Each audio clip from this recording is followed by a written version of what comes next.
دوران راولپنڈی میں جلسہ عام سے خطاب کرتے ہوئے امیر جماعت اسلامی سراج الحق نے کہا کہ 8 فروری کرپشن کے خاتمے کا دن ہے۔ 8 فروری غریب اور بدامنی کے خاتمے کا دن ہے۔ چاہتے ہیں عوام کے حقیقی ترجمان وانوں میں پہنچیں۔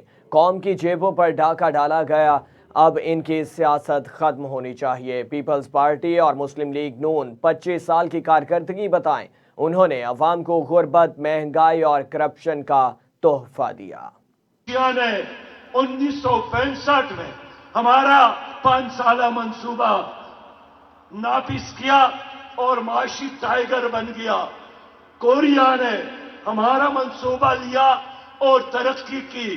سنگاپور ہم سے بھی آگے نکل گیا اور آج تمہارا ملک پاکستان ہے جس کی کرنسی افغانستان کے افغانی سے کمزور، بنگلہ دیش کے ٹکا سے کمزور، ہندوستان، نیپال، سری لنکا، بھوٹان سے بھی کمزور۔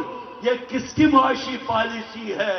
یہ نواز شریف صاحب کی، یہ شہباز شریف صاحب کی، یہ زرداری صاحب کی معاشی پالیسی ہے، جن کا ایک ہی فارمولہ ہے کہ ان سے قرض لے لو، ورلڈ بینک سے قرض لاؤ، IMF کے قرضے لاؤ اور خود کھاؤ اور بس گزارا کرو۔